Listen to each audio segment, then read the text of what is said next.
Love this podcast? Support this show through the Acast supporter feature.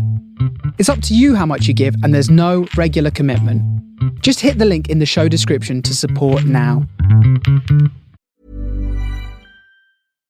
The NFL season is back, and so is NFL Survivor, the most fun way to ride every week of the season. And this season, you can turn your love of football into cold hard cash with Splash Sports. Splash Sports, which owns Run Your Pool and Office Football Pool, is giving away over $5 million in prizes this season, including the Big Splash, a $2.5 million guaranteed NFL Survivor contest. It's simple. Pick one team a week to win, survive, and advance. Last year, it was a $1 million prize pool, and this year, it's more than doubled. Entries are $150 for the Big Splash. And if you join now and use code BLUE25, you'll get $25 back on your entry. Splash has something for everyone, with contest entries starting at $5 and going all the way up to $5,000. And if Survivor isn't your thing, Splash also has pick'em contests every week, so you can test your skills against the spread, and Quick Picks, which lets you get up to 50 times multipliers for choosing more or less on up to 6 players. Join the Big Splash and other NFL contests on Splash Sports now. That's splashsports.com/BlueWire and use code BLUE25 when signing up. Splash Sports, the home of Survivor this NFL season. Halliday presents, in the red corner, the undisputed, undefeated Weed Whacker Guy. Champion of hurling grass and pollen everywhere. And in the blue corner, the challenger, extra strength Halliday. Eye drops that work all day to prevent the release of histamines that cause itchy allergy eyes. And the winner by knockout is Halliday. Halliday, bring it on.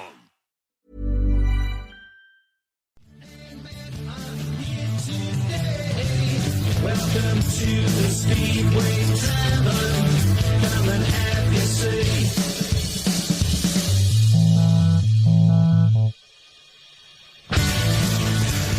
It started in 1928. Has it finished in 2025? Well, Nigel Tolley has said he's not giving up, and neither am I. So, tonight, we're going to have a celebration of all things Brummie. So, give us a B. Hey. Well done.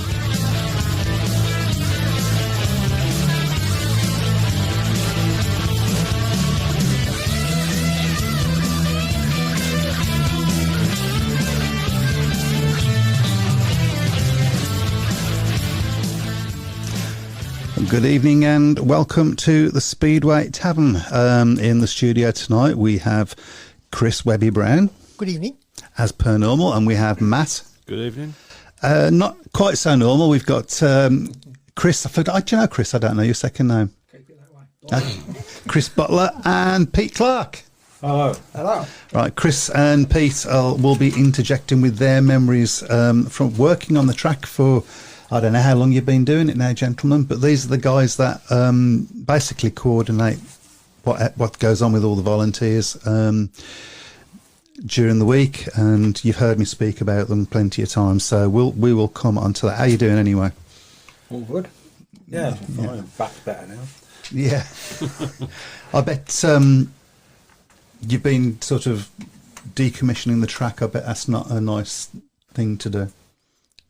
It was essential. I said to the track staff on the last meeting, I said, well, to you as well, mate, just be professional and do as you've always been doing, because you can't do anything different. No. And now we've just got to take it apart like we would at the end of any season. And deadline is the end of the month, isn't it? End of the month, we've got to be The end done. of this month, we've got to be done and out. And gone. Right. Well, as quick as that. Yeah. We don't want to dwell on that too much, but yeah, we'll talk about some happier times as well. We also, fingers crossed, and I'm not going to tell you who, may have another guest joining us from Australia. We're waiting for him to wake up, basically. But hopefully that will happen. As I say, fingers crossed. Where to start? Well, first of all, I'd like all the guys on the shout box Give us your memories. You don't have to. Your team doesn't have to be Birmingham, but your memories of Birmingham visiting, or when you've been to Perry Bar. We'd just love to hear anything that you've got. On which note, we've got. You sent me. Have you got that? You sent me on Messenger. Have you got it, or have I got to try and find it? What was it first? It was a message of somebody and his memories from. Oh, now we remember. Yes, you remember. Yes, Mrs. I'll read it out in a second. Okay, we'll get to that. We've got a few things happening on the shout box. John Hope says, I didn't attend Monday, couldn't bring myself to view a car crash, but I've been a visitor to Perry Bar since 1953. That's from John Hope. And Dave Twine says hi. Oh, and Richie Big Boy Racing says, and I quote, Prepare yourself. Pete and Chris are heroes. There you go. It's clean. Checks in the post. Yep. So, right. Your earliest memories of Birmingham Speedway. I mean, you I presume 2007. It would have been 2007. I'm reliably informed that I was at Wheels Park in about 1986, but I was only about 3 years old at the time, so I've got no. It hasn't changed whatsoever.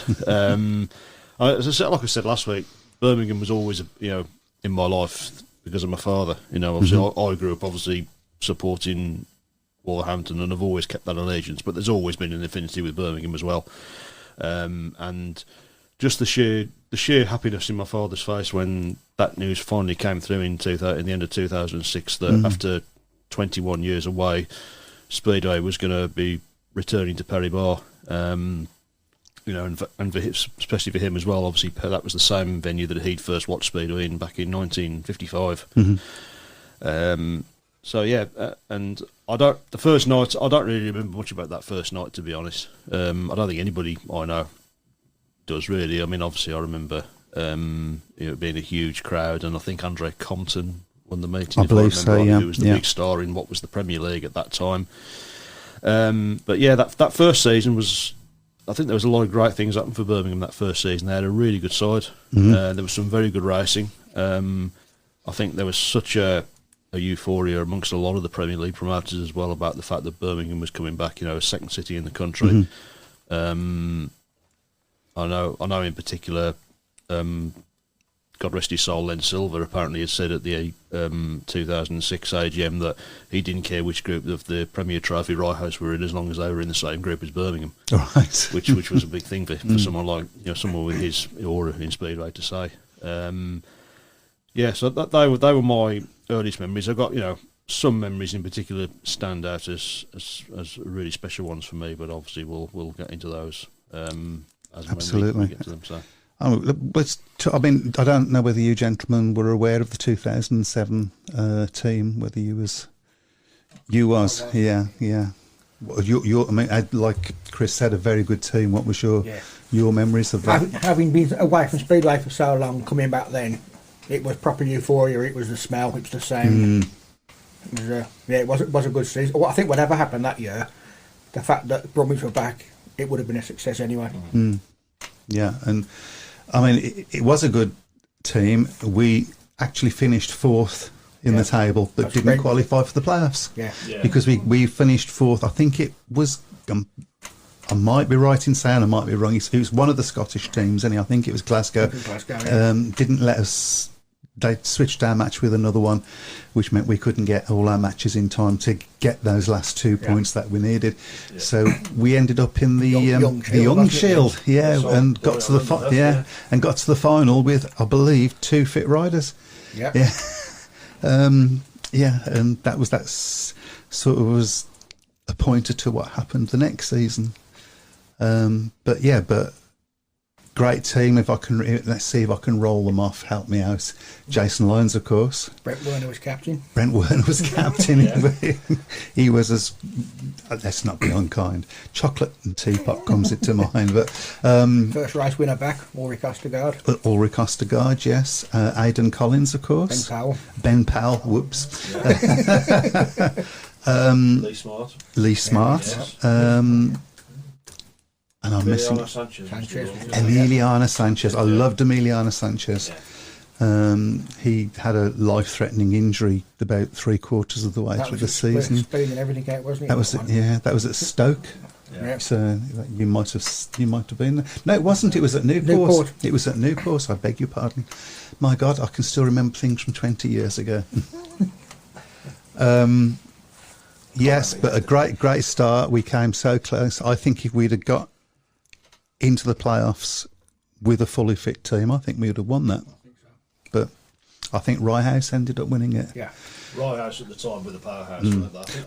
They started off with Ty Woffington in reserve. I'm sure I'm right. I'm sure I'm right in thinking they were the first away team to come to Birmingham and win that season, and I think they won fairly comfortably as yes, well. And then they came again in the knockout cup, and they was miles in front, and we beat them mainly because they got decimated. They only had two riders at the end. Yes, one of whom was Adam Rynan. Yeah, I do remember that meeting. It was, it's just amazing how some of these things stick out, really. So, but we're not going to, obviously, just so for anybody out there, we're not going to just concentrate on the period from 07 to 25. No, obviously. but yeah, let's have a look through your memories from previous.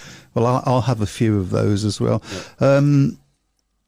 John Hope, he said his aunt was an office girl at the Speedway. She took me along, then two girls, this was 1953, I believe, along with then two girls used to drag me along to get the autographs of the riders. Doug Davis was my favourite. And Simon Corbett's missed us, because we was early tonight. Some of us were. Some of us were, yeah. Dave Twine, first meeting, 1971, cup match, Birmingham versus Long Eaton. Wow. 39-39, saw first maximum, Malcolm Shakespeare, 15 points. Malcolm Shakespeare, by the way, was my first Speedway hero. Yeah. Saw Flying Banana, George Major. Who was there, of course, last Monday as well. I didn't see him. I didn't know that. He's getting on a bit, I believe. I think he lives on the Isle of Wight now. He does live on the Isle of Wight. Did come up for that. He was there for the first match as well. Yep. So, Richie Big Boy Racing says, and a good team manager. I don't know why he said that, but thank you. Yeah, that was probably the one thing from that season. Of course, halfway through it, Graham Drury made the decision to remove yes, which I think was maybe a little bit of a rash decision. Henning Bay was good there. Yeah. I don't think he was as good a rider as Ostergaard, though. Possibly not, but he was. Yeah.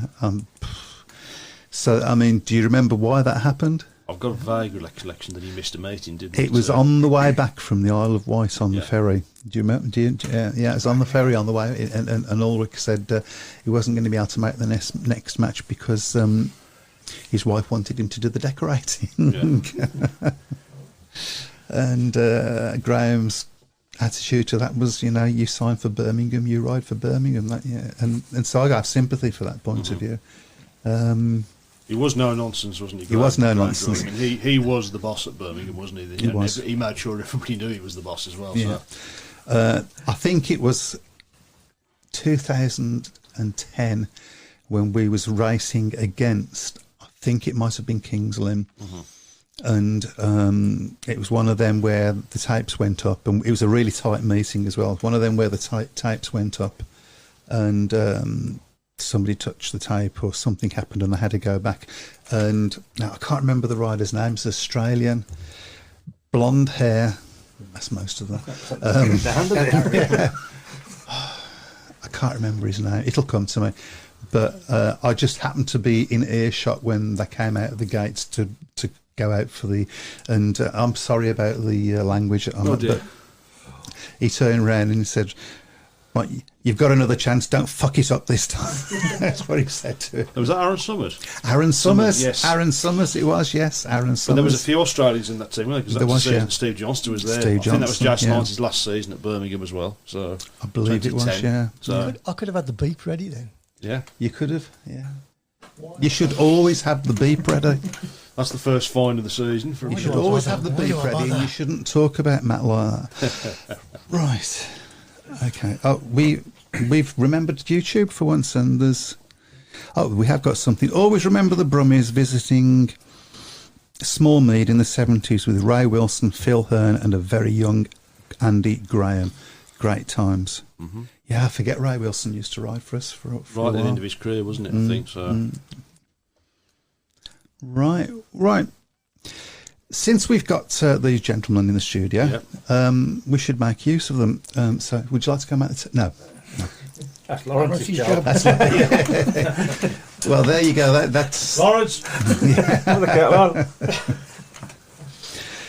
So the thing that because I did a little bit with you guys, not as much as I would have liked, but I did a little bit with you, and the thing that always struck me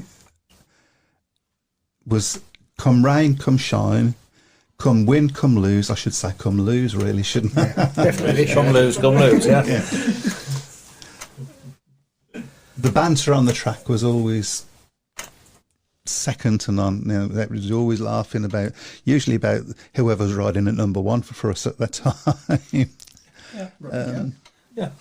But yeah, I mean, you give us sort of an idea of what you do at the track or did at the track, I should say, on a race night and the preparation that goes into.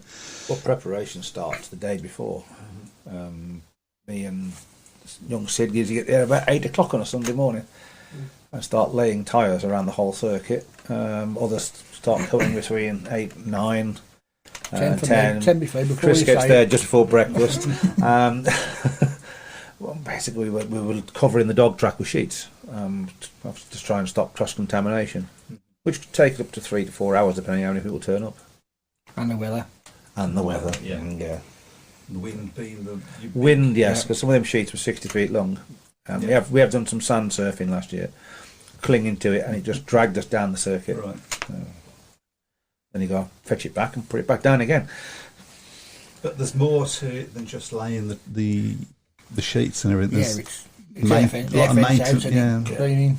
Air fence cleaning, jet washing, curbs cleaning, kickboards to be painted, replaced. Usually when the tractor driver drove into them this year. Set all the transponder stuff up. Yep, transponders. Chris does all the electrics. So if you hear somewhere you need an electrician needed at the start gate, it's me. Lifts in the that was your fault. It's your fault. That's what we're saying. Okay. Yeah. Oh yeah, he fixed the lift as well. Got my orders. Yeah, then it was cleaning changing rooms. Yeah. Whole magnitude, but the cleaning pits. Cleaning toilets. Normally Elliot, Yeah, that's Elliot as well. It's you say about the banter. I mean, we had to. It's because it wasn't the speedway team keeping us going anymore. It was the banter that got us back every week, wasn't it? Yeah, it wasn't enjoyable. People wouldn't turn up to volunteer. People said to me, "Oh, sorry, I can only do 2 hours this week." Well, 2 hours somebody else ain't doing. Yeah, exactly. Yeah. Now, if you're going to come 4 hours, 6 hours, 8 hours, we weren't forced to be there. They volunteered. They chose to be there. And while they were there, you have to enjoy it. Yeah. If you don't enjoy it, you're not going to be there. No, absolutely. Sundays was generally 8 till 3, wasn't it? Yeah, about that. And then sometimes a bit later. If things are wrong. Then you'd roll on to Monday and 3 o'clock back down there, finishing off. Yeah. I'd get there about 2 o'clock on race day, and we'd leave there almost 12. 12, 1 or 2 o'clock some weeks. Yeah. After packing it away. And how many volunteers would we be talking about? 600, 400, 200? What would we be talking about? I think I've worked it out actually the other day. I think the Sunday volunteers and the Monday volunteers actually comes to technically only 44. But that's the people putting sheets on, sheets off. People that don't come no more, people that only come 2 or 3 times. Some people we saw once, never saw them again. Yeah. In the winter, we have to take. Obviously, we were taking the kickboards down. They were repainted. Some people came once, threw paint in all directions, didn't come again. I'm sorry about that. Yeah, I mean, one person came and left with more paint on her than on the kickboards. I mean, so it was 12 months a year. Yeah. And then onto that, then you'd have if it was a really wet meeting on a Monday. We're going to have the Friday as well, wouldn't we? Yes. Or Thursday. This year we're doing Thursday nights and Friday nights. 3 days cleaning. a week this year. Yeah. Just cleaning, just jet washing air fences. It could take 2-3 hours. And then at the end of the meeting, of course, all of that stuff that you've taken, it's got to be put away. That's why we're there. Oh, that, yeah. 12. That's it. And then on top of that, you've got to setting out all the refs box and anything the referee wanted on a Monday. Oh, yes. Fixing their defects and. Oh, the referees always every meeting this year, every single meeting, the referees have come up with something different to complain about. We had the last meeting, didn't we? The last they meeting moaned about a piece of wood that had been on the fence since February this year, and no one else had moaned about it. But this last meeting, we had to cut it off. The kickboard are 600mm high, and the post behind it was 650. Yeah, it's been there all year. Yeah. Well, the last meeting, no, you have to cut that off. So Chris had to go down with his saw and cut it off. There was a gap between the kickboard and the wire mesh, which was about 40mm, 50mm wide. That's been there since who was it at the fence? This year or last year? This year, when he blathered it, we had to fix it. Oh, that was one of the juniors in the second half. Yes, he took out all the kickboards. We replaced it by putting a large, thick pallet behind it, nailing screwing a kickboard in front of it, making it solid. Weren't going to break again. And then 2 months later, the referee says there's a gap there. Can you fill the gap? So we've got some sort of idea of the banter that you guys had, because some of the volunteers are now on the shout box. So we'll read through some of these. Because Alan used to come down from Workington every week to join us just for the banter. Well, don't have banter in Workington. Is that? Not the same banter. Not the same That's true. So. On another tack, Simon Corbett said, saw Cradle at the Old Perry Bar where the one stop is with George Gavin. I remember. Do you remember George Gavin? George. Yeah. Winding us up. Remember Soren Shoston, the late Janet Cudrunner, who was another one of my heroes. Keith Crisco, Sean McConnell. Fave track was at the wheels. Basic but a good track. It wasn't until and Sean McConnell, of course, did ride at Perry Bar in 2007, the first meeting. 2008? I think it was 2007, the first meeting. Years on his helmet, didn't he? Yeah. Still had the same leathers as well, didn't he? Still had the same leathers. So Richie Big Boy Racing says, Pete, why didn't you ride for the Brummies? You did your laps on the other day, didn't you? I did, yeah. You did some laps the other day. I didn't see that. What did we? That was you, was it? Yes. Yeah, damn, I wish I'd put the red flag out. Oh, no, that wasn't me. Oh, you mean that rather large, overweight... large, overweight looking bloke in a blue and green Kevlar. That's the one that was Richie Big Boy. That's the one that they put the new shocks on for, isn't it? Yes, they inflated the tyres a little more as well. Bailey Butler says, send Sid down a drain.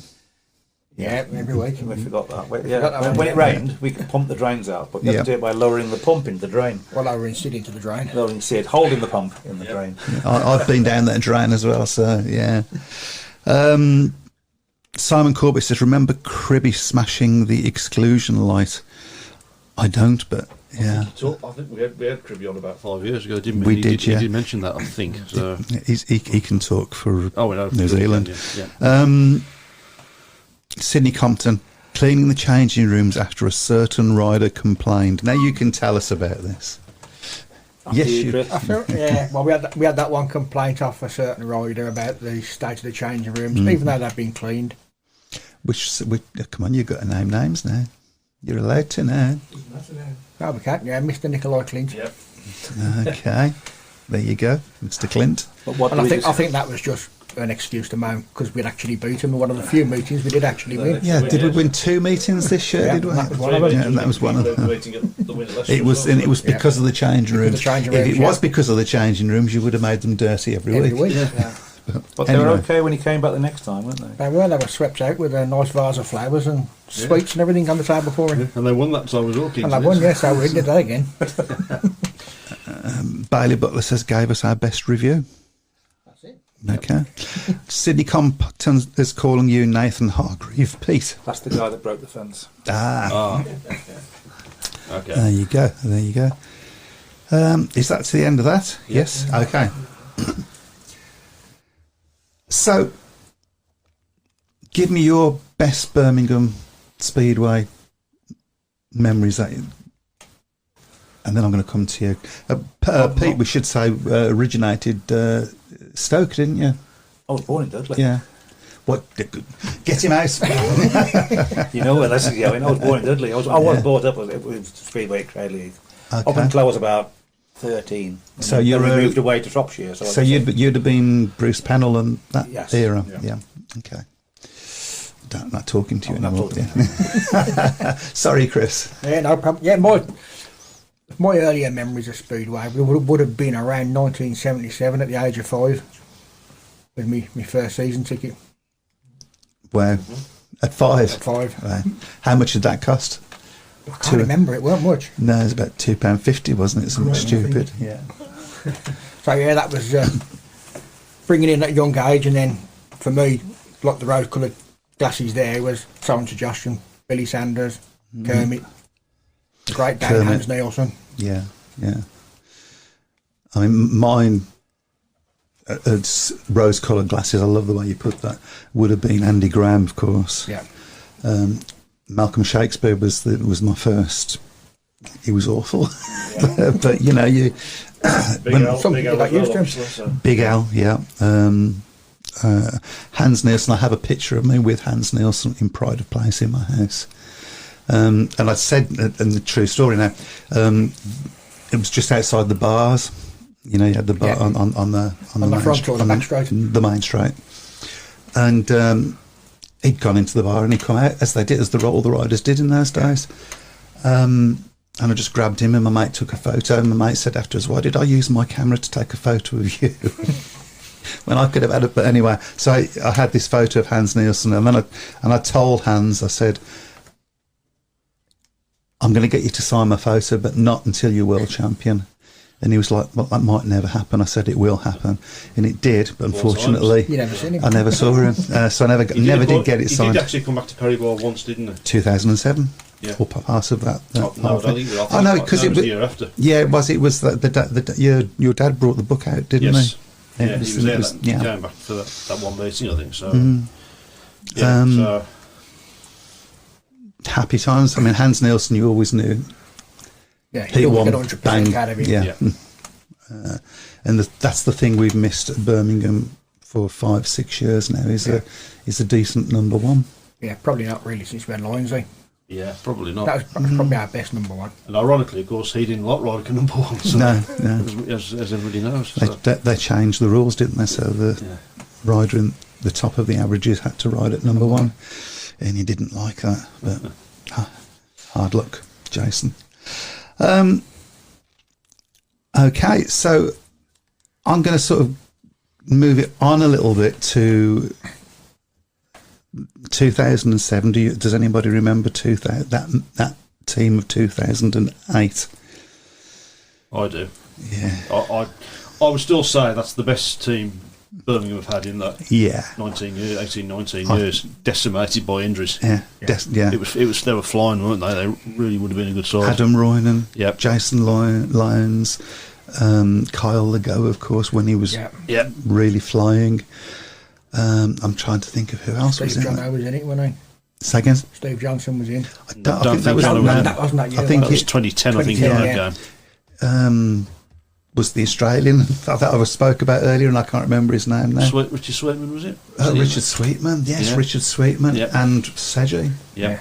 Yeah, Sweetman's 18 points. It's at reserve. Yeah, and I think Lee Smart was still with us that year. I'm not sure. Briefly, I think. He was the last one of the... him and Jason Lyons were the last two of the original 2007 riders that came there. And that was and we was just going everywhere and slaughtering everybody. I think Phil Morris, he was there as well, wasn't he? Yeah. I'm sure he was part of that. He was a mid-season change, wasn't Because to check for one of the injuries, and then ironically went to Rye House, and he had Adam Roynan had an innocuous little crash he? at Rye House and Watson broke as well, his leg. Was Craig Watson part of that year when we had all them injuries? No, I think he came in the year before, didn't he? Yeah, no, he definitely was after, but I think he might have been one of the ones that replaced one of the injuries. We had 13 riders injured that year. 13. It was amazing, wasn't it? Unbelievable run. So. And I don't think we finished last. I think we got the wooden spoon, didn't we? The penultimate. Yeah, that's the wooden spoon. Yeah. So, but from a team that I think would have just walked the thing. I think that team would have won the league. I mean, you tend to forget as well what promise Adam Roynan had, and he would. I've always felt he would have been a multiple Grand Prix winner if he'd have stayed fit. That was just the problem because he had so much ability. It was just a real shame. He just never stay fit. I was talking to him after one of the meetings, and he'd had a 5-1 with Jason Lyons, and I said to him, "Am I right in thinking you was just following Jason and you was just following where he? Because you could see that he was in second place and he was just following where in Jason's wheel tracks go."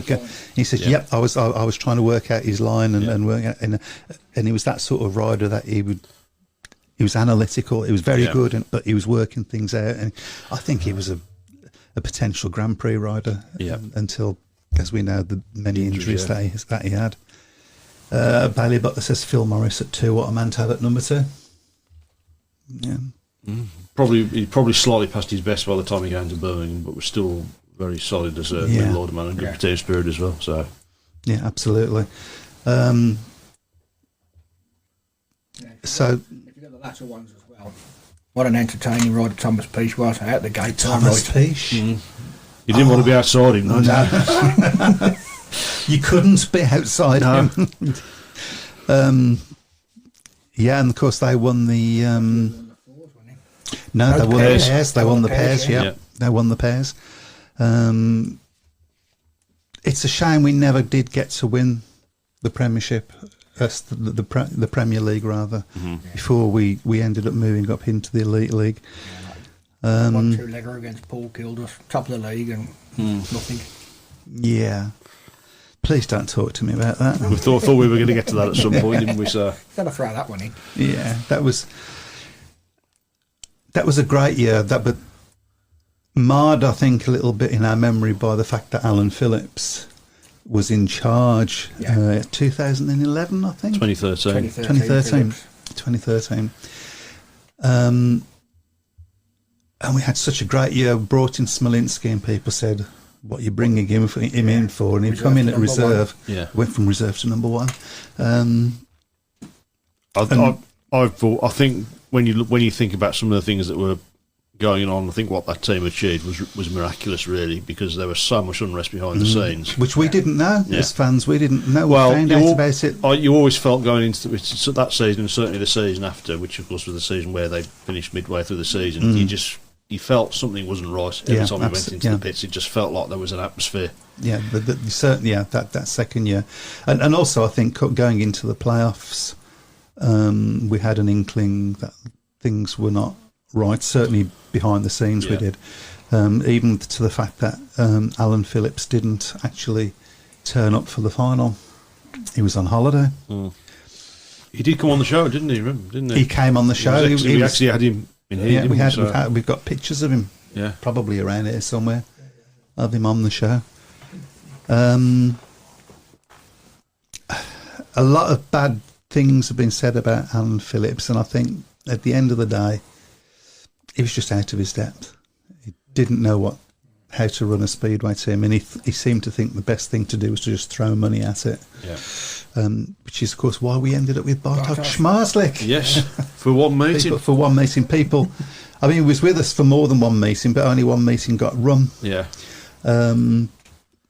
And that was rained off halfway through, I believe. That was the Swindon meeting, wasn't it? I think so. I think that might have been the meeting that Mr. Rossi managed to get called off because Swindon were probably going to lose. Yeah. Dragged it into the rain, if I remember, to get the curfew, so we couldn't finish. Yeah. I think it was heat 10, wasn't it? We only needed one race.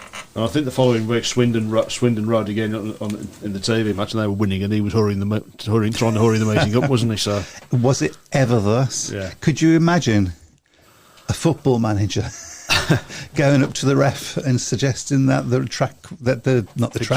pitch was too dangerous, and he'd tell him to red card would be out straight away, wouldn't it? But only in speedway, as we say so often. We finished top of the league. Yeah, even cracking racing that year. Yeah, absolutely brilliant. Mostly, I mean, Martin Smolinski was a revelation.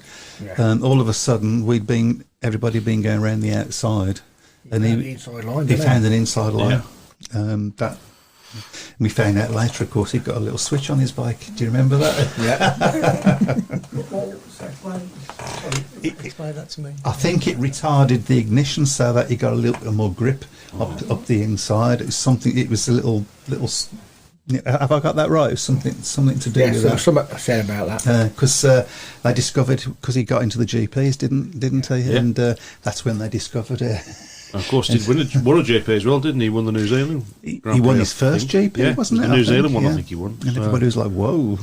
That was with that switch thing. Yeah. Yeah. Oh, right, Yeah. I was also told about the Solinsky line at Birmingham on The bend 2. Yes. Bend 2, So The grass is high enough, the referee can't you see the curb. can't see the curb that on bend 2. So he used to cut in and And ride the curb. Yeah, he worked that out. So the guy that used to work the flag there, he's not with us anymore, but whenever Smolinski was in, he would move his little marker to say where he could stand. He'd move it in a little bit because he didn't want to lose his toes. Yeah. A very intelligent man. He'd worked out that the referee couldn't see that. Yeah. We talk about memories, and I think, the Elite League era ended catastrophically for Birmingham, but there was some great racing in that period, and one memory that sticks for me was when Coventry came, when they had Emil Seifertinoff. Because the atmosphere that night, and more importantly the crowd as well, it was enormous. That's, other than the opening meeting, that's probably the biggest crowd I've seen at Perry Bar. It was enormous, wasn't it? The buzz around the place. It was always going to be a big crowd anyway, because it was Coventry, and I think that was the first time Coventry had been to Perry Bar in nearly 30 years, wasn't it? I think it was, yeah. Yeah. That was incredible. And I always remember Seifertinoff's first race. Yeah. How he got round that first bend, I do not know, but he got round it. Yeah. He was going so fast. He loved the track, didn't he? Yeah, I think he was quite at saying it was his favourite track in the UK, wasn't yeah, it? So. he did. Yeah, wouldn't say that now, I don't think. I mean, I'm sorry, guys, but it's the track has, the nature of the track has changed since it was first. It was a great race track, and now it's not. And I think it got killed by COVID, being left fallow for a whole year. And yes, it did. I think never the same after. Yeah, I think that's what did it. It's happened at other tracks as well, and they coped with it. But it needed digging up and relaying. Yeah. And basically, we just turned up and went, right, lads, crack on. That's what we did. I mean, one of the first meetings after COVID, I was on Ben 4, and there was something wrong with the tractors. One had broken down. And I went behind the fence to watch Ashley Morris and Chris Harris trying to pull the grader off the back of it so they can attach the water cart to the back of the tractor. Yeah. On their own. Yeah. In Kevlar. I remember that. That was under David Mason. Yeah. We only got one tractor working. In the end of the track stuff went, hey lads, start off back to the pits. We'll do it. We should say a word about Tony Moles. Yeah, Tom was down the track, wasn't he? I saw photographs of him there talking to Nigel Tully. Yeah. Who, along with your dad, kept trying to bring the Brummies back, and eventually was successful. And he was our saviour on yet another occasion as well. Yeah. After Mr. Phillips closed it. After Mr. Phillips closed it, he came back and opened us up, and we actually won a league. 2 leagues. Twice. Yeah. So we won the National League twice. We had some great matches in that National League. Another good team, that was, wasn't it? It was a great team. But we had some great matches against Cradley. They didn't like the getting beaten, did they? They did not like the fact that we come down and beat them. And then Eastbourne did the same. Yeah. Which was probably one too many of those sorts of teams coming down for the higher ups in the BSPA to it might have been you. It might have been you that told me this, because it was it Mildenhall where Birmingham actually clinched that first. It was Mildenhall, I think you told me that there were Mildenhall fans telling you that they were pleased because they didn't want Cradley. They didn't want Cradley to win. Yes, no. Yeah. Because Cradley had won it for about 4 years, the previous 4 seasons. They'd been completely dominant. Yeah. But then we came and did that, and what a team that was. We had JPB. Yep. Zach Vitnick, of course. Zach Vitnick. Tom Perry. Tom Bacon as well, yeah. Yep. And Smith. Jack Smith. Yeah. Daniel Hume, of course, was in that team, I think, as well. So I think Daniel. Yeah, I think he was. Tom Bacon, Daniel Hume. Adam Ellis was in the 2015 team, wasn't he? So, Adam Ellis in the one before, the one after. Another Adam as well, wasn't it? That was his second year. Kirby. That was his third year, wasn't it? Yeah. I can't really see who it was.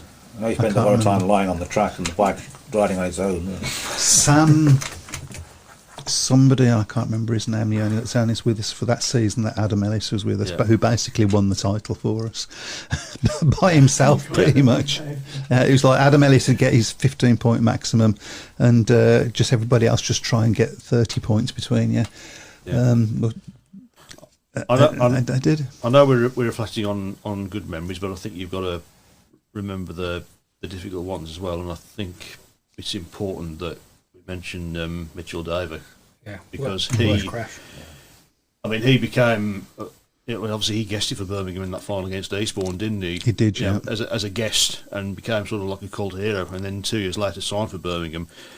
And I was doing work for Rerun Productions at the time, and I remember interviewing him after about his second or third match, and you could see how thrilled he was to be there, join Birmingham, and I think he would have been on for a really, really good season. Well, he was outstanding. And then came that meeting against, I think it was Mildenhall, wasn't it? Double whammy for me with that one, because I can remember obviously doing the interviews before the meeting. He was one of them, and the other one was Danny Ayres. Wow. What you're telling us, is it your fault? Yeah. Just, it's funny how these things work out, wasn't it? But I think in some ways,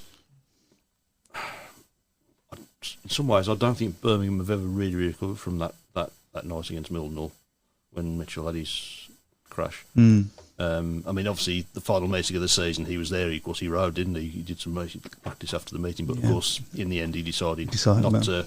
And it was a hell of a smash he had. Yeah, it looked pretty innocuous from where I was, but it's always, I've heard a lot of people who've said. I mean, my father was obviously on the centre green, and that was one of the. He said after that crash, he didn't even finish programming. He just completely switched off from the meeting, and he wasn't very well the day after as well. And I think it was a delayed reaction to that, because he was so lucky to survive that. He was, and it showed how well thought. I remember Lee. Yes, Kilby. Thank you very much. They did that walk from Perry Bar to Swindon. Hell of a thing he did. Raised a lot of money, but yeah, but a lovely guy. Really was a nice guy, wasn't he, Mitchell? I don't know whether you ever spoke to him. So. I did, a couple of times. I mean, I used to do interviews in those days as well. So yeah. This is probably short notice, but Darren Reynolds said, "Could you guys put together your all-time 1 to 7 riders, past and present?" That's probably another show, I think. Well, we can possibly. Okay, then why? However, and what's on the other show box? Somebody said, what's your best Birmingham rider and your worst Birmingham rider? I think so. That's going to be easier to. Best for me. It's going to be obviously Bartek Schmarzlik's going to be up there, but he only managed 3 heats, I think, for us. So I'm going to say Hans Nielsen. I mean, how many times was he world champion? 4. So you got to say long after he rode for Birmingham, he's best. What about you, Chris? Yeah, I think I'd probably go with Hans Nielsen as well. Me, more modern era, I suppose. Yeah. Obviously, I've only worked at Birmingham since 2019. But I would have to say Chris Harris. Frankly. Chris Harris? Okay. In the last 6 years, the only person I know who's found something out of the track around the outside that others just don't bother. That's Chris's... Even this year. Yeah. Even this year. He found a line that nobody else has been near. Yeah. I've said before, you could stick landmines on the track and Bomber is still right flat out, wouldn't he? So it's just... what about you, Chris? Because you've seen a few riders in your time, going back. Jason Lyons, I think. Jason Lyons. Yeah. See, I mean... I've said this before, haven't I? That one of the best things in that year 2007 and a few years after it with Jason Lyons was that if he missed the gate, you could hear the whole stadium go, "Oh, this is going to be good." And very much like Chris Harris in that respect, I suppose. I don't think Birmingham have ever really replaced him, have they? No, not really. Not ever. We've had some. I mean, Ben Barker's had great moments for us. Danny King's had some great moments there. Worst rider. You guys out there, put yours on for these as well. Best. Well, I'd have to say Jason Lyons is the best I've seen in my years watching Birmingham. Say it again, sorry? I'd have to say Jason Lyons is the best one for me watching Birmingham in the years I've been watching them. So, but worst, I mean, Finn Jensen comes to mind. Finn Jensen, by all accounts, was talented, but you just didn't know which one was going to turn. There was two of them, yeah. There was two of them. You just didn't know. His first meeting away at Coventry, he got a maximum beat. I think your dad will probably have a better memory of it than I have. Beating the likes of Ollie Olsen, and we all thought, "Ooh, what have we got here?" Yeah. He came to us and he looked like a novice. Didn't score a point. John Hope says worst is KK. I think that's a little bit unfair. I was going to say that purely based, not for the fact of being the worst rider, but I was excited when we signed him because the year before he was flying at Coventry. Mm-hmm. And he joined the Brummies, and each one you could fill your programme in every week. Did not finish your zero. I'm going to say Peter Pavlichki. Yeah, he was a disappointment. Wasn't it just? That's that for me. It was. Do you remember Mattia Carpenese, the Italian rider? Oh God, yeah, he was. I don't think he scored a point. Did he? He didn't. He was. Yeah, he was not good, was he? Who signed these worst riders? Okay, well, Pavlichki would have been Lawrence, I presume. Yeah. Mattia Carpenese was definitely the judge. Yeah. KK, probably. Alan Phillips, wouldn't it? I'm not sure he had a lot of saying. Cause no, it would have been Tony Moll, wouldn't it then? Well, it would have been Grand Drury, wouldn't it? Grand Drury, yeah.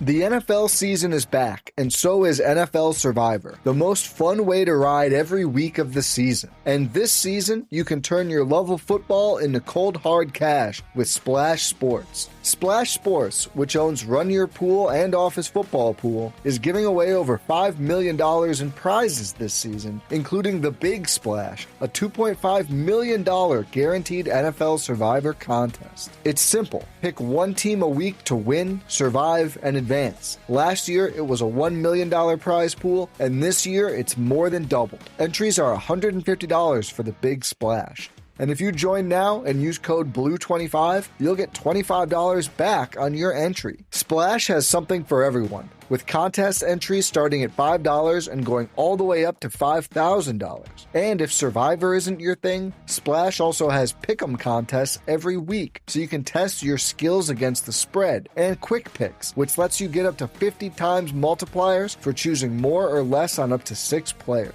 Join the Big Splash and other NFL contests on Splash Sports now. That's splashsports.com/BlueWire and use code BLUE25 when signing up. Splash Sports, the home of Survivor this NFL season. But I saw Casper's up ride for Birmingham at Coventry, and he got an 18-point maximum. Yeah, he had some really, really good meetings. Flying that night. You didn't know what you were going to get. Yeah. If he'd have had another 6 rides that night, he would have won all them as well. Nobody got near him. And that, he was I don't think there's any doubt. He was a brilliantly talented rider. Just if you got him in the right mood, he was capable of beating anybody. But I think that was the problem at Birmingham. He was just. That's the problem with KK all the time. Wherever it was, he was very much like that. Even in the GPs, 1 minute he'd be winning GPs, and the next minute he was runner-up in the one season. I think it was a couple of years after he rode for Birmingham. So that's right. Ben Barker putting Smolly's smoking bike out with fire extinguisher. That's not quite correct, I'm afraid, Dave. It was actually Martin Smolinski that put it out, and I know. Because I'm the one that gave him the fire extinguisher. But you didn't put it out there yourself. No, well, he just grabbed it off me. Yeah. I can't remember. One of the guys that used to work on the track was making their way from the where the fire extinguishers are by the starting gate. But he was a big chap, probably bigger than you, to be honest, and nowhere near as mobile as you. Now you're friends. He's going up. So I thought this is going to be tomorrow before this fire extinguisher gets to us. So I ran and grabbed it, and then ran back with the fire extinguisher. By the time I'd got to Martin, I was going myself, and he just grabbed it off me and put it out himself. But yeah, I remember that one. And I also remember, and there's a video of it somewhere. Being chased on the by Mr. Doolan's bike. Yeah. He did a little pirouette and followed me. I was recovering from a hernia operation at the time as well. I remember that well. Yeah. So the thing came past me, and I thought, "Phew, I'm all right." And then, oh my God, no, I'm not, and collapsed onto the floor. Not the only ride that's gone down in front of you, though, isn't it? Dave Twine, Gordon McGregor rode 2 races for Brum. Second race fell on his head at the starting tape. Never seen him again. Gordon McGregor. I do remember that That's name. going back 60, 70 surely, isn't it? I would have thought. I do remember that now. Favourite, Alan Graham. Worst, Pavlichki. The Enigma, Finn Jensen. And Vaclav Milic. Yeah. Milic wasn't really there long enough, though, was he? I don't think. Because he had a couple of good meetings, didn't he? But again, I think he was one of these riders that was probably riding a place in the team above where he should have been. Yeah, I think that's been the problem over the past 3-4 seasons. That all the riders we got in any other team would have been done a good job because they would have been in the correct riding position. Yeah. So, Toby isn't a number one. In any other team, he wouldn't have. Well, in a lot of other teams, he'd have been riding at reserve with his average. So I think that sort of says it all. That's the problem. Always have been out of position because, as you said, we haven't had that number one. Yep. That's what's always been missing. Got a few more on the shout box. Duncan Bempton is talking about some of the good riders we had. Arthur Browning, John Hart, who was there on Monday. John Hart's there most weeks, though, wasn't he? So big Arthurs as well. So. Phil Hearn, another one of my favourite riders. Loved Phil Hearn. Graham, there's 2 Grahams. Stanek Kudrunner. We should talk a little bit about Kermit. Mm-hmm. He was just pure box office. He was your old day sort of. Your modern equivalent to that would be Paco, a fan's favourite. Yeah, absolutely. He was that sort of. He was just. He'd never give up on, like Paco. He'd never give up on the track, and he would just try mad things. Yeah, it was. I can't explain it. Gary Middleton. Yep. Hans Nielsen. Soren Shoston, Graham Warren, of course. Graham Warren probably is the best, says Duncan Bempton, which your dad would agree with. I don't think my dad saw him when he was at his absolute. I mean, his best year was 1950 when he was 3rd in the World Championship, I think. But obviously, he fractured his skull, didn't he? He had a bad accident, didn't he? In New Zealand, and he was never quite the same after that. I mean, I think my dad's all-time hero would be Alan Hunt. Alan Hunt. Obviously known as Wacker, and of course was a local man as well. So, and of course that first meeting in 2007 was, of course, the meeting in his honour. That was the Alan Hunt Memorial Trophy, and of course I think it was Alan's sister that was the one who cut the ribbon at the tapes alongside my dad. Yes, it was. And, I thought it was quite. I always remember saying to my dad afterwards, "You can now say you've stood at the tapes next to Ivan Major and you broke the tapes first." So. Well, you've got a story about Ivan, haven't you, from the opening night? Ivan Major, yeah. I mean, talk about talking, your heroes. Ivan Major, obviously, back in those days, was the man. Yeah. And, and I don't think many people... You have rivals and you think, I don't like him. But I don't think anybody ever thought that about Ivan Major. A couple of stories about Ivan Major, actually. But the one that you're referring to is in 2007, in that opening meeting. I was standing with my red flag from the very first time that I'd ever done that, thinking, oh my God. Yeah. These go a bit quicker than you realise when you get that close to them. And he just came up and started chatting to me. Yeah. And I'm going, I'm talking to Ivan Major, And he was telling me about the old Perry bar, the one at the One Stop, the one in the 70s, and it had got long straights, and tight corners. Yeah. He said, and what used to happen, he said, that is everybody would gate and go hurtling to the first corner, and we'd all be in front, and then go, there's a corner. And all the Brummie riders had shut off before us would come tootling up the inside of us. Yeah. Because they'd made the corner. And the others, so he was telling me that he really liked the track and that it was based on the Somerset track, which was a great track as well. Was a great track, yeah. The other story about Ivan Major was he was back in the 70s. He was at the gates at Perry Bar, us against. I think he was probably riding for Exeter. Oh, I think it might have been. It might have been Hull or Exeter. But anyway, he was at the gates. And of course, it's Ivan Major. You don't think you're going to win that race. And he broke the tapes. Yeah. Just went forward and broke the tapes. Remember, they used to do that a lot in those days, as you're saying. Big cheer went up because he's going to be excluded, and he refused to move. And he got on. He left his bike there, and he went back to the referee, and and then he come back, and he's back on his bike, and the referee's let him in because he'd noticed that on the tapes there wasn't a little elastic band. There's an elastic band that he'd noticed that they'd just tied the tapes up. And that was against the rules. Yeah. So he clocked that and then he broke the tapes and he got, So they said, don't they, about Ivan, the ultimate professional, and he knew that rule book inside out, didn't he? So, yeah. He wasn't very popular. A little bit of gamesmanship, I think, from the great man, but ultimately he won 6 world championships. So. Exactly. In a time that nobody else won 6 world championships in that era of... he's always going to go down as the best in the world final era. You can't argue with that because nobody else ever did that. The only one that was close was Funding, really, when it went 5. So. John Bailey says Ivan Major was a perfectionist. Yes, he was, and it was great to see him that day. Anyway, that was fun. Right. So we've got as far as the years we're in the Elite League. Yeah. And then, of course, we closed down. Mm-hmm. For only half a season, so I don't count it. Yeah. As far as I'm concerned, we've been going for 19 years, I think. And Tony Mole brought us back into the National League with a cracking team led by Adam Ellis, picked by Phil Morris, by the way. Yeah. Mm-hmm. He picked that team.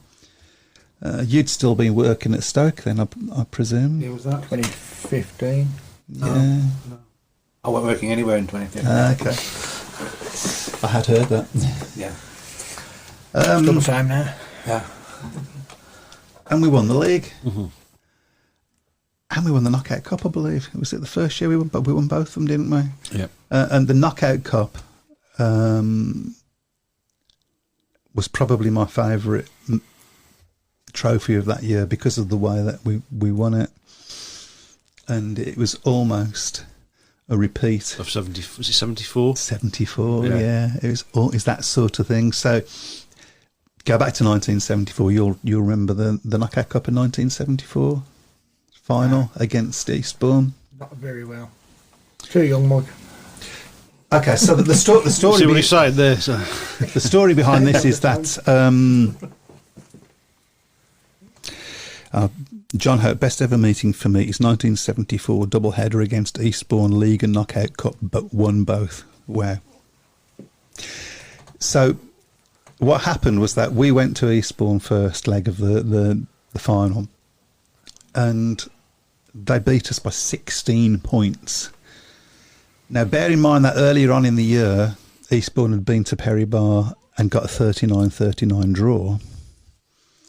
They were absolutely crowing that they'd already won it. Mm-hmm.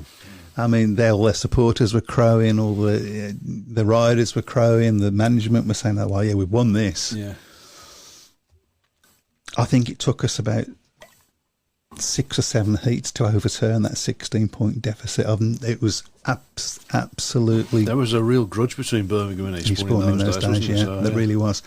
They even at one point tried putting a rider out with the wrong number on. I can't remember who it was now, but they replaced their reserve with their number one rider had put the reserve's number on. Yeah. Luckily enough, somebody spotted it. So I didn't know that. Yeah. I never knew that. Oh, yeah. We should have tried that this year. Well, maybe. And then, of course, in that, when we went into the National League, who did we meet in the final? Eastbourne. It wasn't that year, it was the next year. Yeah, it was 2016. Because they had Adam Ellis riding for them. Yes. They had Adam Ellis riding for them, did Eastbourne. And they thought, they've won. Again, we went there and we lost by, I think it was 12 points, not quite 16. It was quite it was a hefty lead, wasn't it? It was a lead that you would think they would have been good enough to have done. And I was there and saw it, and I was going, oh, for God's sake, all of that.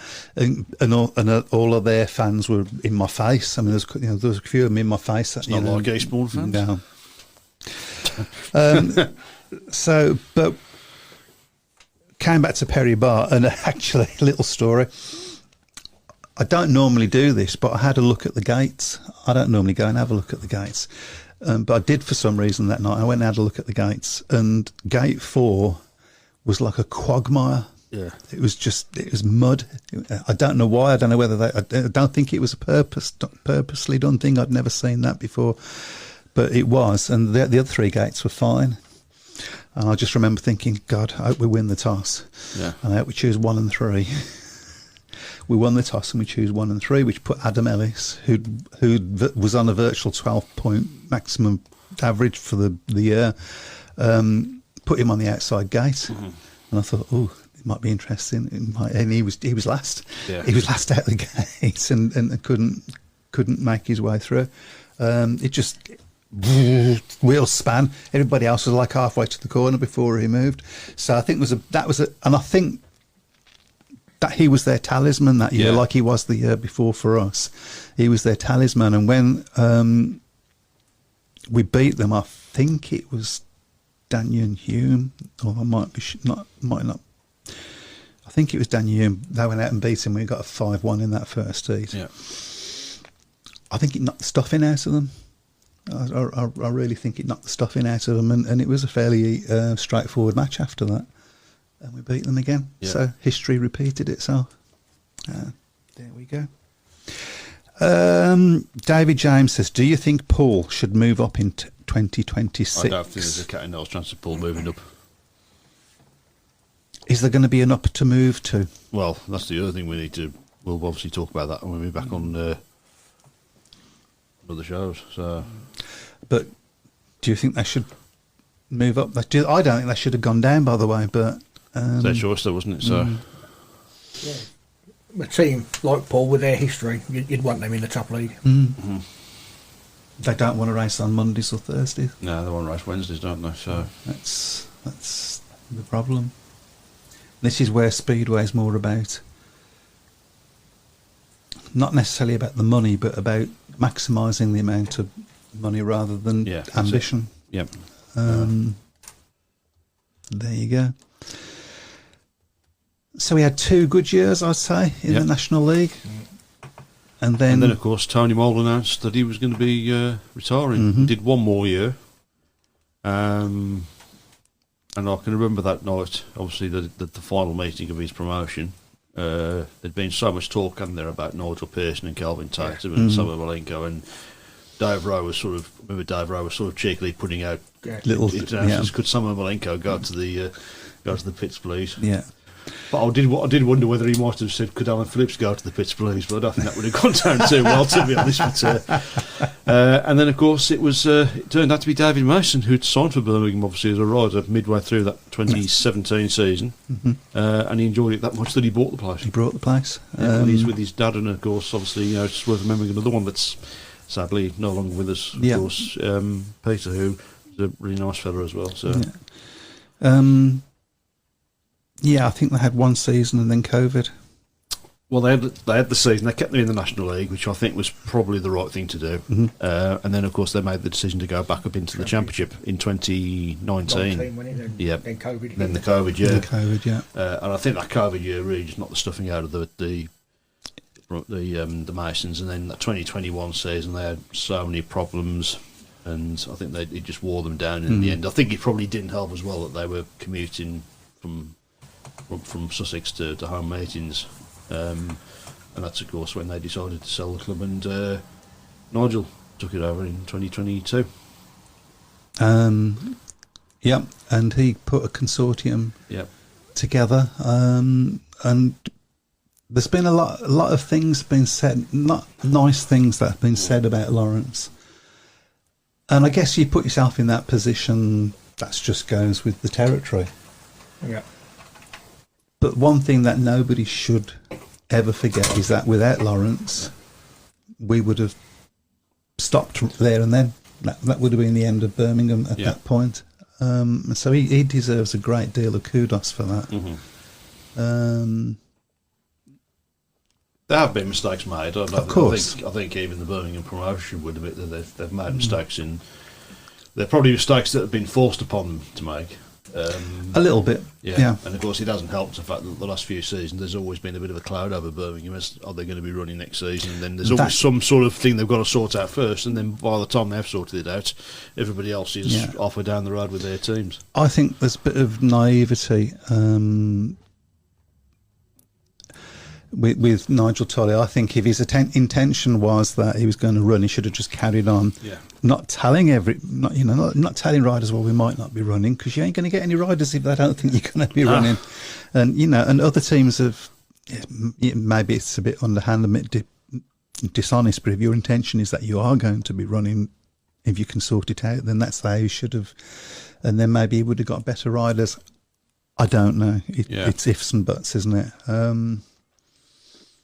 But yeah, so the last 3-4 seasons, it's just been defeat after defeat after defeat. But there's been some good moments within that. I think there was some good racing in last season, 2024. Yep, a lot of the meetings last year were very close. Last week deciders, weren't they? But I think this season has been just an absolute slog, hasn't it? It's just been.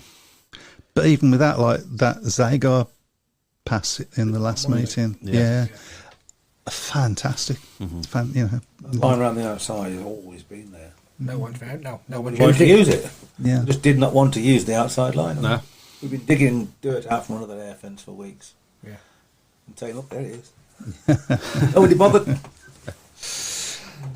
Phil Tice, can you give a shout out to the dozen Plymouth fans, i.e. the Bar Bandits, that will be making their way up to Berwick on Saturday for the Gladiators' final fixture of their season? And yes, Matt, I'll be one of them. Good luck, Phil.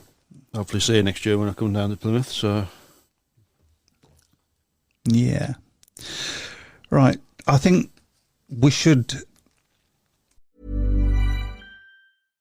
The NFL season is back, and so is NFL Survivor, the most fun way to ride every week of the season. And this season, you can turn your love of football into cold hard cash with Splash Sports. Splash Sports, which owns Run Your Pool and Office Football Pool, is giving away over $5 million in prizes this season, including the Big Splash, a $2.5 million guaranteed NFL Survivor contest. It's simple. Pick one team a week to win, survive, and advance.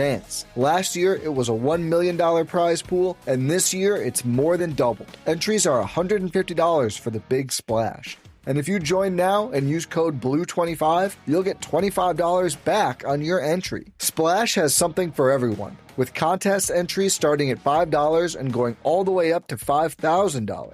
And if Survivor isn't your thing, Splash also has pick'em contests every week, so you can test your skills against the spread, and Quick Picks, which lets you get up to 50 times multipliers for choosing more or less on up to 6 players. Join the Big Splash and other NFL contests on Splash Sports now. That's splashsports.com/BlueWire and use code BLUE25 when signing up. Splash Sports, the home of Survivor this NFL season.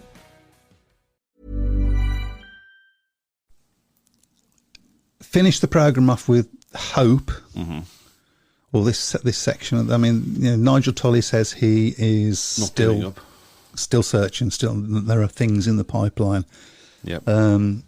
And the letters have already started from my father, I can assure you. Are you aware of Brian's history? Sort of. I mean, before I'd met Brian, somebody said to me, "Can you help the bloke do the bins?" I said, "Yeah, no problem. Where is he?" And I looked round. There's an old chap, shorts. I mean, there he is, and he was standing in a skip, jumping up and down, trying to get more rubbish into it. Careful, my mom's listening to this. And I said, "Oh, okay." I got over there and I had to help him out of the skip. That was my first time I ever met Brian.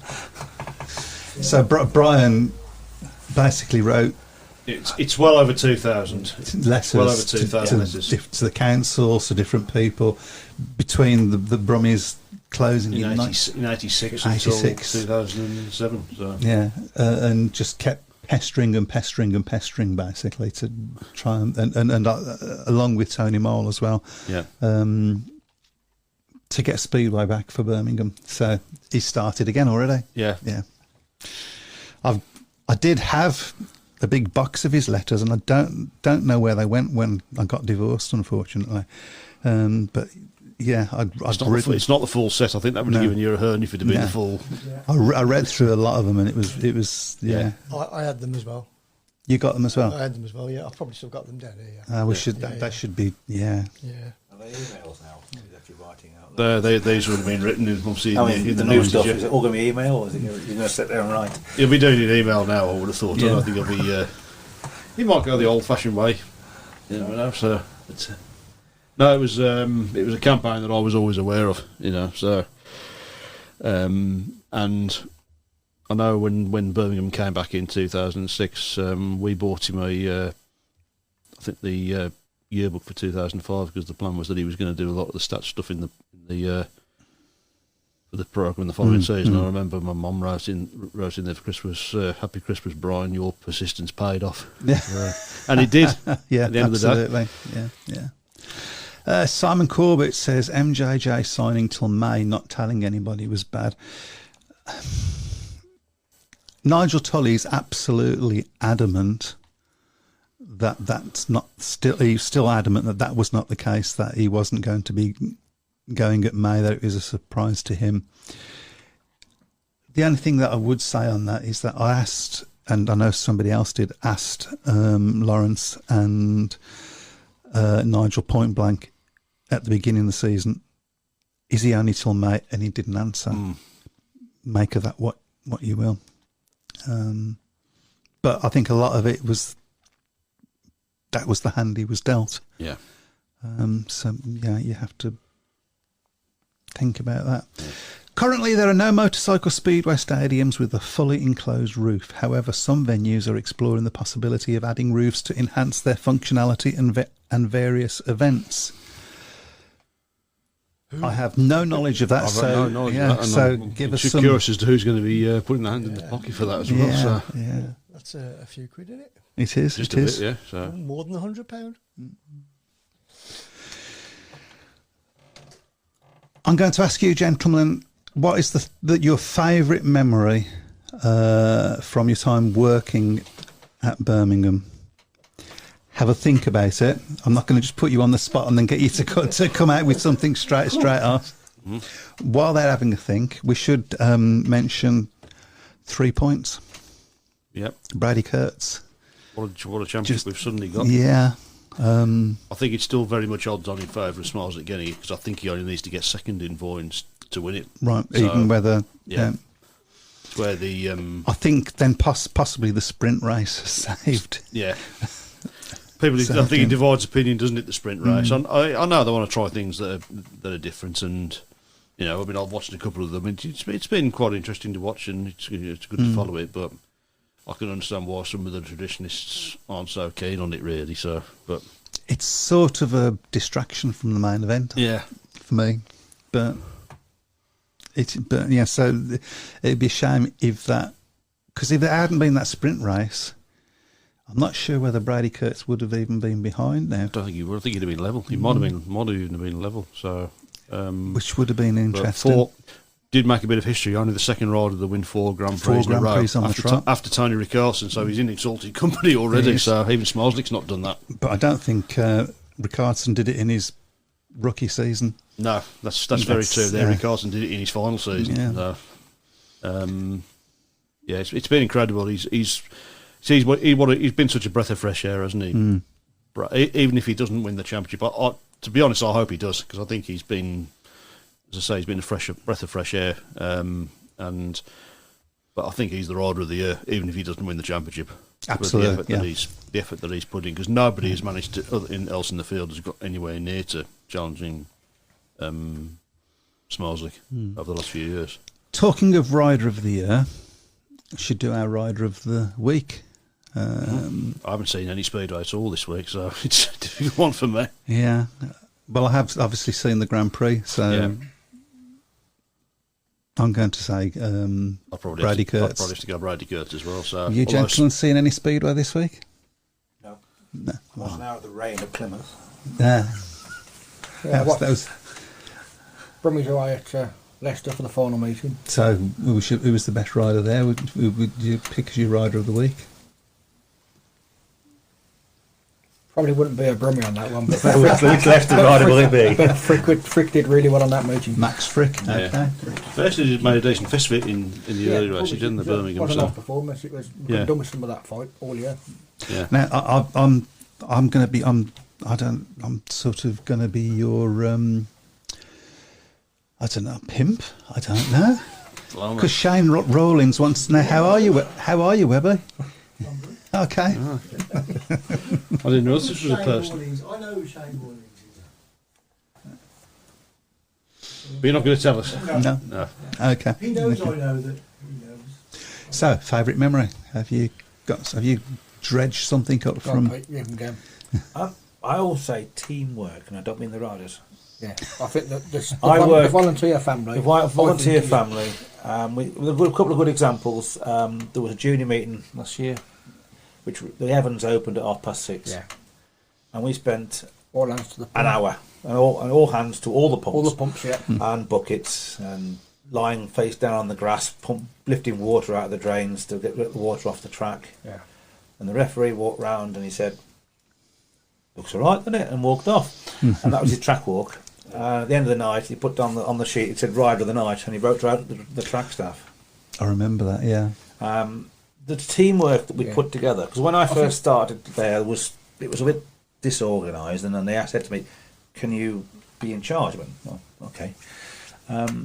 We changed an airbag. The TV was there. I was and they said, that, "We're going to go to the adverts now while I do this." And they were up at tape before the advert had finished, because we'd done the airbag, because we knew what we were doing. We were prepared. And having a good team makes you prepared. And when you hear that Sheffield took 20 minutes or something, and they had 40 minutes at Plymouth while the other week was they couldn't get back together, and think, "Well, hang on, haven't they ever taken one down?" The answer is no.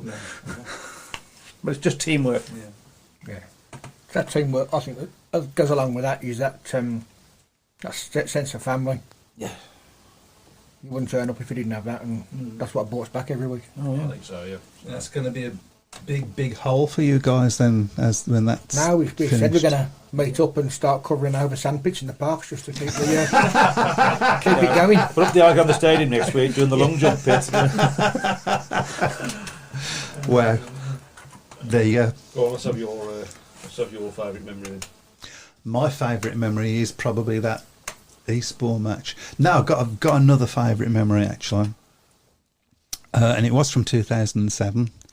And it's a favourite memory because it involves my kids. Yeah. And it was, I think it was against Workington, although I might be wrong.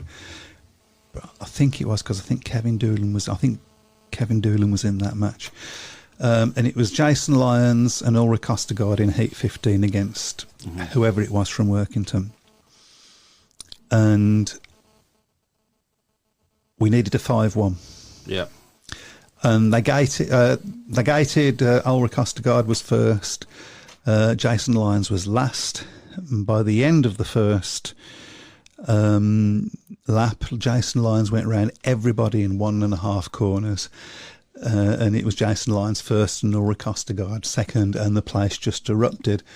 And the reason that is a favourite memory is because I went into the bar afterwards with my lads, and Ulrich Ostergaard came up, and my lads all ran up to him, and Ulrich was brilliant with them. Nice, yeah, he was really good, and he was chatting to them. And and I said to him, I said, wow, that was some race. He said, yeah. He said, before the race, Jason said to me, if you make the gate, don't go outside, stay on the inside. And he said, and I thought, oh, well, you're my captain, I'll have to do what you say. So, because normally Ulrich would be straight out into the dirt, wouldn't he? Yeah. He said, and we gated, and I knew they was behind me.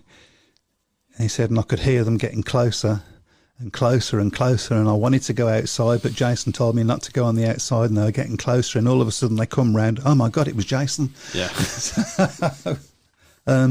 So yeah, a great moment. And strangely, when Ulrich came back, he remembered me from however many years ago, and he asked me how my kids were. Yeah. I mean, you can't. That's beat class. that, can you? So, that's class. Yeah. That is. Few and far between people like that. Well, mine, Birmingham rode a meeting in 2010 against Redcar. Bit of a nondescript meeting. Redcar were bottom of the league at the time, but that meeting sticks out because that's when my dad did his ride for his 70th birthday. Of course, yeah, on Jason Lyon's bike. I think it was Gino Manzara's bike actually. Was it? He did, yeah. It was an idea we came up with for his 70th birthday, and it was just frustrating me that he only did 3 laps, but he needed to come back and do the 4th lap. But I think he was quite taken aback with how uncomfortable the bikes were, to be honest, and how heavy the. I mean, it was obviously Kevlar's, of course, by then, but it was still quite heavy as well. So, but that's a memory from a personal side that sticks in my mind. So. Dave Twine says, I always thought brought blue tickets off Elias as the best colour. Never won. Sydney Compton won't be forgetting Pete's rage when his earphones would never connect. Every week. I've got new earphones. Oh, Pete, you've got to tell your story about Scott Nichols. Oh. Well, it wasn't Scott Nichols who crashed, it was Cameron Heaps crashed. Scott Nichols walked down the track moaning and groaning. I walked across and said, what's up? And he said, there's a big hole. And I said, well, we'll look into it then.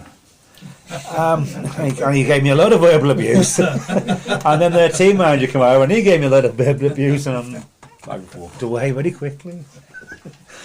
There was a hole in Ben 3, and Cameron hit it every time he went in. Don't know why he just didn't go in a little bit wider. Sydney says he's not going to forget when you go tripping over tyres as well, Pete. I have been over a few times. Or the white rail. Backwards in the dark. All the sheets. Dave Twine says Poole versus Redcar playoff semi-final now next Tuesday. That we have. Well, we also do our predictions for this week. Yes. There's not too many meetings, in fairness, but we will. Bailey Butler says memory would be Sid driving the pickup. I'll just come to the end. There's just a couple more. And Bailey Butler says especially the pits lamp. Yeah. First day drive it. Straight to the lamppost. Excellent.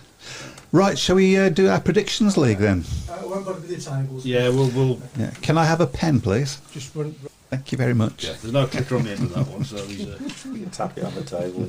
Okay, so the first one we will go for is the restaged meeting tomorrow between Sheffield and Ipswich, and you feel free to join in as well if you want. Oh, I'm not going to let them get away with it. Don't worry, they are going to join in. You can't win it, obviously, and unfortunately you. We're going to start. Can we? We start with Chris this week. Chris. Oh, right. Sheffield Ipswich. Sheffield by 4. Draw. I'm surprised, man. I'll go for Sheffield by 6. Okay. Sheffield 10. Okay then. Okay, next up, the two sides meet again at Foxhall on Thursday. Ipswich against Sheffield. And that's up to me, isn't it? Yep. Can I say draw again? You can do. I'm going to say Ipswich by 4. I'm going to go Ipswich by 6. Me. Yep, Ipswich by 10. Ipswich by 8. Ipswich by 12. Interesting. Okay. Right, on Thursday, also in the Premiership, Oxford against Leicester. That's up to you. Leicester by 12. Leicester 8. Leicester by 10. Leicester by 6. Leicester by 16. I think Leicester. Could they win the league? Yeah. I think. I'd have them as my slight favourites at the moment. So, okay. So we drop into the National League next. Edinburgh against the Steelers. That's up to you, Chris. Edinburgh by 10. Edinburgh by 14. We got all the numbers now. We got all the numbers 88. So. Okay. Redcar against Workington on Friday in the Championship. That's up to me, isn't it? Ooh. Workington have got to win it, haven't they? If they need that, they've got to win all their matches to knock. I think they could do, but I think it's unlikely. I don't think they're going to win this one, so I'm going to say a red card by 10. So I'll roll red card by 14. 8. I'll go option. I'll go It's worky by 6. Okay. Really? Okay. I've got to win one. Yeah. You never know. Workington by 10. Okay. Okay then. Now we're starting to understand why the track was never any good. Berwick against Plymouth is the next one in the Championship on Saturday. Who was that, sorry? Berwick against Plymouth. Berwick. That's up to you. Berwick by 12. You're going to upset some of your fans here now. Oh, sorry. We've got an understanding, don't we? Berwick by 12. I'll go against you. I'm going to go Plymouth after a Super 8. There you go. Okay. So you're saying a draw then? You're saying a draw then? We're going to disagree. Berwick by 24. Ooh, 24. Yeah. That is I forgot left. Yeah, well, that's a slight disagreement there. Okay. Then on Sunday, we've got Kent against the Birmingham Bulls. Are you going to you? I've no idea who's going to be in the team. Have you got any idea who's going to be in the team? In the Birmingham team? There's quite a few guests. Yeah. I believe both the crew brothers are right. I've been told by Lawrence. Okay. So it's going to be, and I think Dave's short as well. Yeah. It's up to you. Okay. I'm going to say Birmingham by 4, just because. It's Birmingham's. Yeah. Officially their last meeting. Their last meeting, yeah. I'll go Kent by 12. Birmingham by 2. Yeah. Hart leading the head there. Yeah. Yeah, might have been drinking. Okay. Also on Sunday, we've got Workington against Berwick in the Championship. Workington by 6. Workington by 10. Working by 14. Workington by 4. By 8. Okay. Glasgow against Poole in the semi-final of the Knocker Cup. That's the second leg. That's on Sunday evening. That's up to you, Chris. Matt, whatever your name is. You know me 10 years. Glasgow by 10. Glasgow by 8, just because it's different to what you two have said. Yeah. Glasgow by 2. Okay. Right. Obviously, the next one is going to be the first leg of the playoff semi-final. We don't know who it's going to be yet, so it's going to be Bellevue against either Ipswich or Sheffield. So, should we do a prediction for both of those? Then I can put it on the correct one. Okay. Go on then. Bellevue. So, if it's Bellevue versus Ipswich. I'll go Ipswich by 4. Ipswich by 4, I think, is a good shout, actually. Yeah. I'll go Bellevue by 4. I was thinking Bellevue by 6, yeah. Okay. Right, so if it's Bellevue against Sheffield, I will go for Bellevue by 10. Bellevue by 12. Draw. Bellevue by 8. Bellevue by 10. Okay. And one addition to the fixtures. It's not been put on the post I put on Facebook, but I will add it on.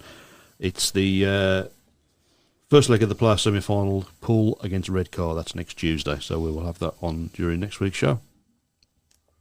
That'll be fun. Mm-hmm. I'll go for this one. Poole versus Redcar. I'm going to say Poole by 10. Poole by 8. Poole by 6. Poole by 12.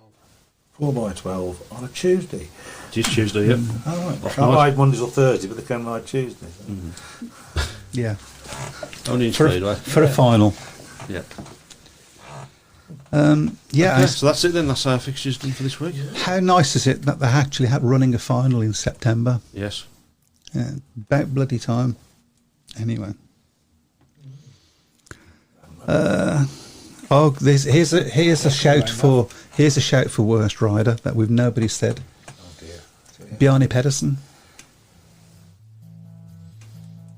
You can start. You've got 5 more minutes. You can just. I've got 5 more minutes. I remember that crash. I remember. Oh no, you haven't got 5 more minutes. I'm looking at your clock up here. Dave's just mentioned that crash at Browne with Scott Nichols. That was an horrendous crash, wasn't it? So I think Scott's. I think his wheel collapsed, didn't it? He did, yeah. I mean, Bjarne took. I mean, to be fair, Bjarne took a lot of blame for that. But actually, I just think it was a racing incident. I don't think there was anything in it. Not many rode the 2 Perry Bar tracks, 50s, 60s, and then the 70s. Gordon did. All right, okay. Gordon McGregor says. Okay, well, thank you everybody for joining us in this trip down memory lane. Yeah. We will have normal service resume next week. Normal as we are. As normal as we are. Yeah, as abnormal as we are. Yeah, take care and enjoy your speedway while you've got it, guys. See you soon. Bye-bye. And thank you to our guests. Oh, yeah. Suppose, yeah. Bye.